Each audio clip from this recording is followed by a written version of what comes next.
I came out, I knew he was going to come running at me, so, you know, I pretty much, waved him in, like, come. And so I circled out of that, and, I just started putting my punches in.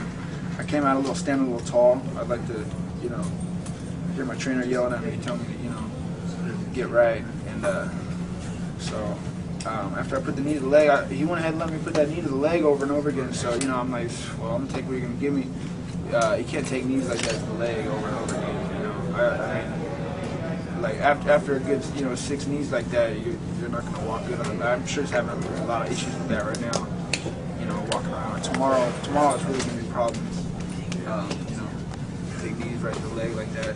So I was aiming them right for above the knee, like right on that spot there. Yeah.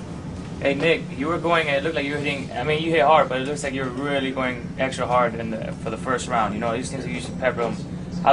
Were you doing extra weight on those punches, or just that's normal for you? No, I wanted to. If he was gonna let me get, he's gonna let me get those punches off. I don't want to throw them. Yeah. So. You're throwing everything on those bodies, man. Yeah, I slowed it down, set up the body punch, whatever. I want to set up the head kick, I want to set up the head kick, but I don't want to give him that much space to where he's going to start throwing his kicks, because, but I could hear his corner. I thought he speaks a better gibberish, or what, I don't know what language it is, but I thought that, so I was, it kind of threw me for a loop. His corner was yelling English at him, telling him to throw the kick. I'm like, hey, don't tell this guy. I feel bad for him, I feel like he should listen. He's a good fighter. He should probably listen to himself, not to knock his trainer. I'm sure they're good trainers, but sometimes you gotta use your own instincts in there. And he was listening to his corner. And I heard in the interview he did, where he says, "Oh, I do what they tell me. I do what my corner." It's not always the best thing, It's trying to throw these knees at me, like right in front of me, trying to throw kicks right in front of me like that. And he was just eating punches like that. So he wanted to find his range, but I wasn't gonna go ahead and let him find his range. To throw those kicks, but he was going to go ahead and try to throw them anyways. And I think that's why he was taking more punches like he was. Nick, what's next? There was some talk about maybe Jay Heron. I want to fight George St. Pierre. That ain't an option. That's the only fight I'm talking about. You know what I'm saying?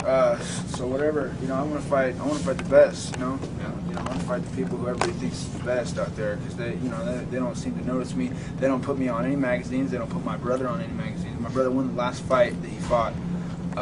So did that Pat Lawler guy. I don't know this guy, but I know I won the fight. I saw the damn thing. I don't understand how one guy could run the whole time, take ass whooping, and like the survivor wins. So if you survive, then you win, or what? I don't. They're like, congratulations, you've survived, you win. That doesn't make sense to me. So my brother put them punches in. He threw more punches. He threw more kicks. He pushed the action. So how did my brother lose the fight? Fans need to speak up and say something about that, because something funny is going on out there. This kind of thing keeps happening. And all those fights, I didn't lose those fights either. The ones in the UFC, I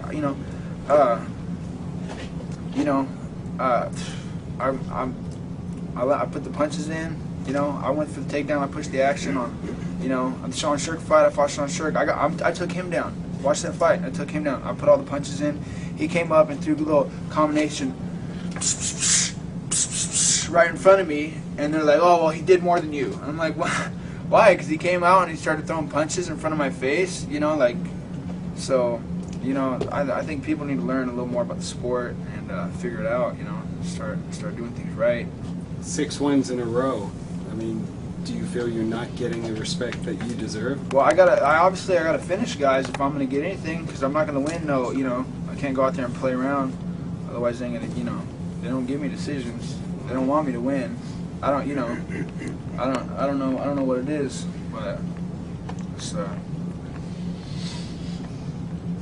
very good.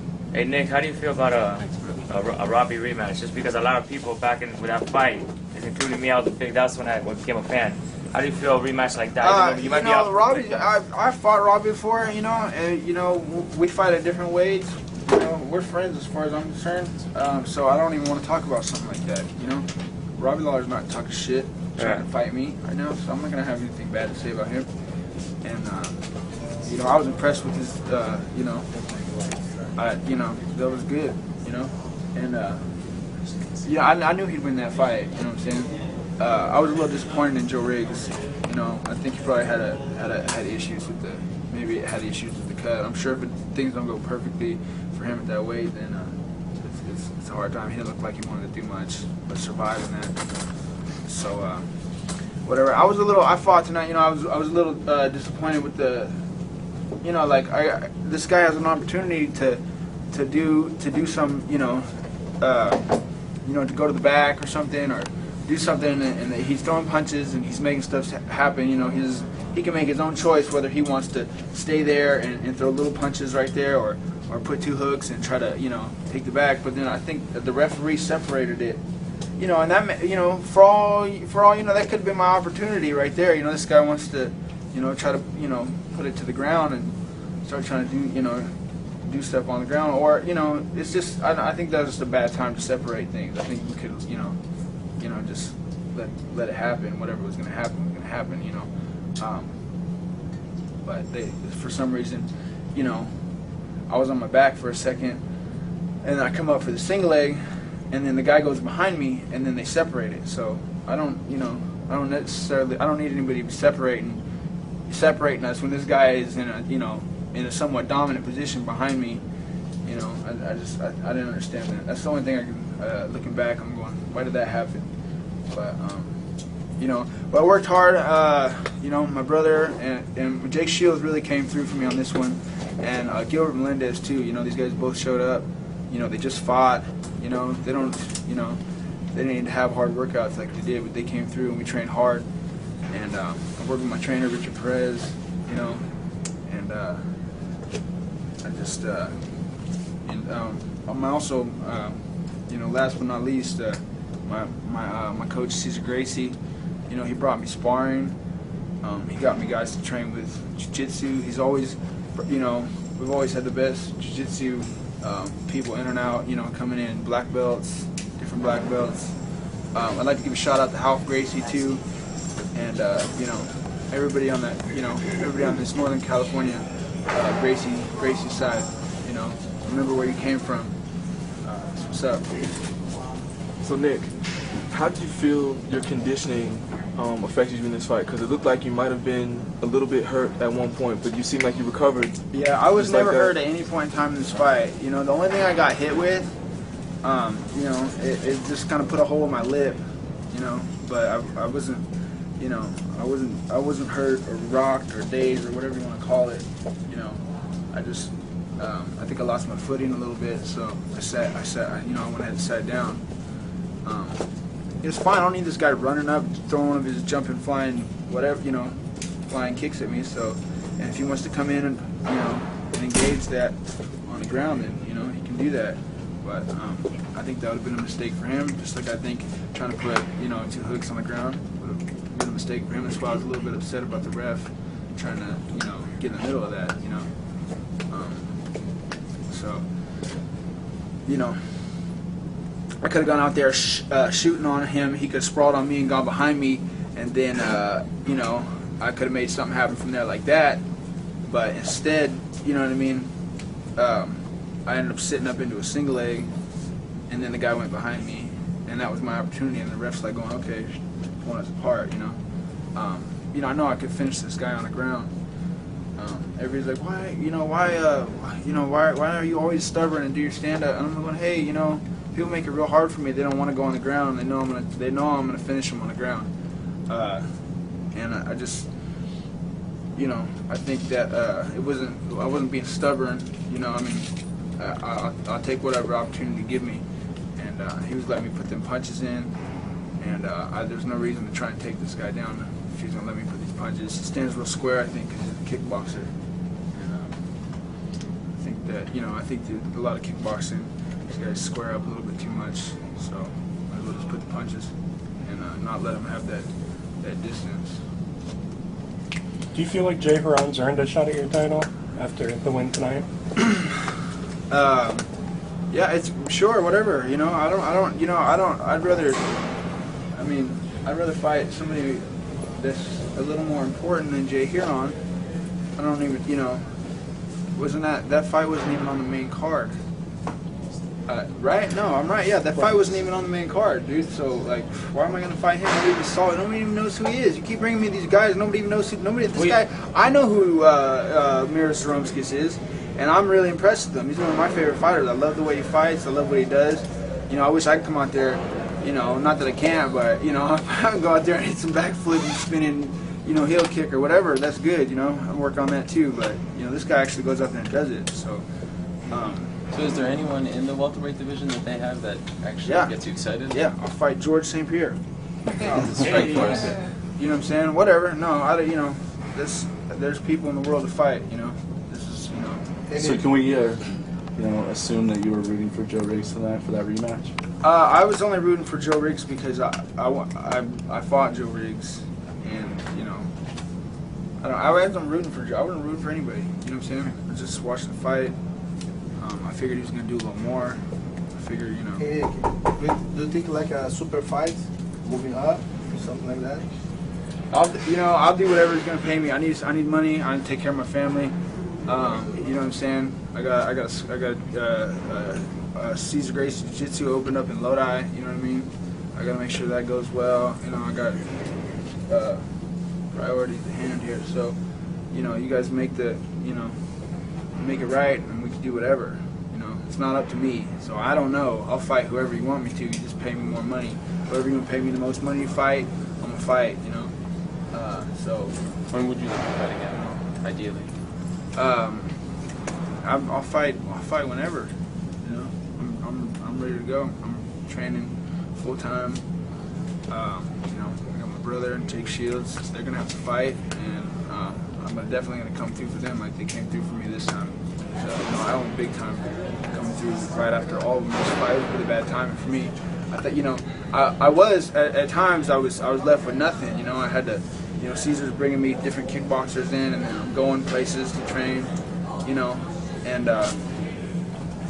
you know, so, you know, they stepped it up, though, and they came through for me, called me up and said, hey, you know, I'm going to, you know, get down here and train. And I'm like, man, that's great, because I know they don't, you know, I'm sure that, you know, take a little bit of a break and just hang out at their own academy and do a little jiu-jitsu, you know, for a few, but they came in and we trained hard, so.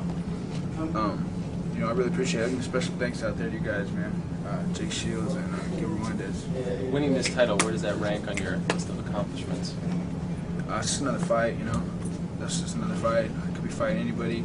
I've had some hard fights that were like, you know, they weren't title fights. You know, I've had harder fights than this. They weren't title fights. So I mean, I'm gonna have hard fights. You know, title. What's it? You know, it's a belt. You know, it's an object.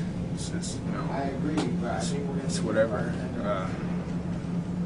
I'm down to fight whoever. I just need to get paid so I can you know, take care of my folks. Do you think this should now put you? A lot of people say that you're not ranked high enough in the 170-pound rankings. Do you think that you now deserve to be top 5, top 3? Yeah, why not? Why not? You know, I beat guys that I beat the #1 ranked fighter in the world. You ain't gonna tell me I didn't win that fight.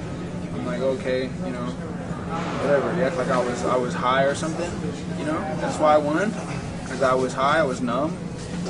That's what they told me. That's what they tried to tell me. That's why I didn't win that fight, because I was numb from the punch. I couldn't feel the punches.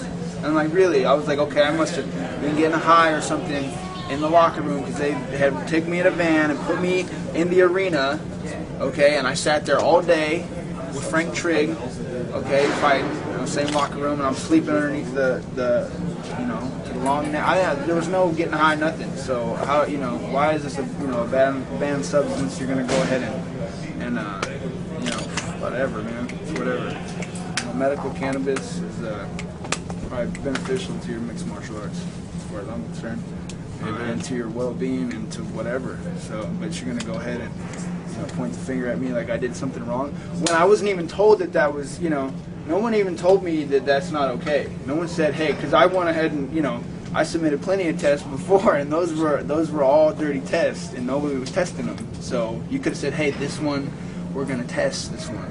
So you can't. This is a banned substance. This is a banned. You can't do this. You can't do that. You know, usually before fights, there's a rules meeting, but instead they're just like, oh, we're gonna screw this kid up. You know, like whatever. I guess, you know, I'll pass any test. You know, that I'm required to pass. But you're gonna have to go ahead and let me know, what let me know what the deal is. Playing little tricks. How That's about not fighting cool. in I worked California? hard. You know what I'm saying? You're gonna go, oh, he didn't win the fight. I guess, and one no contest, and one is like 20 whatever and 7. One no con. I'm like, one what? Can you like what kind of shit is that? It's a no contest now. Whatever. I won that fight. I won all those other fights too, by the way. So 20 what? The only fight I ever lost. I lost one fight in my life, and then another fight they stopped because of this doctor in Texas. Probably ain't never worked a show in his life, and decides to jump in the middle of things when this guy's losing the fight. I won the first round of that fight, and I was gonna win the second round and the next couple of rounds or whatever. I doubt that guy would have made it through a few minutes in the second round. I had it all figured out, and this doctor's coming in. I didn't think for a second they were gonna stop that fight, and all of a sudden they're stopping. You can watch it. I'm sitting there like, what the? You're gonna stop this thing? Are you kidding me? This guy's running, And so I lost one fight in my life. It was to it was to Jeremy Jackson. I came back, I beat him twice. The rest of these fights I lost.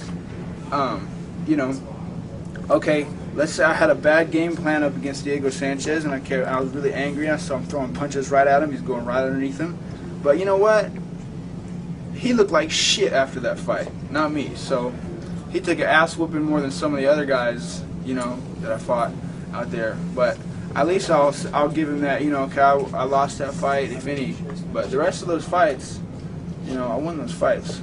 So whatever. Now that Nunes is in Strikeforce, are you interested in just sort of rectifying that situation? Yeah, it's funny. Who is Nunes? I don't think anybody is. He hasn't fought forever. Can he? What? This guy doesn't even fight anymore or something. He quit, scared, and he, I'm like, so let's see what's he gonna do? Is he gonna fight somebody or what? So I don't know. It's whatever. I'm not. This isn't up to me. I'm gonna go home and train hard, and I'm gonna chill out, train up, help my brother, help my boy Jake for this fight he's got coming up.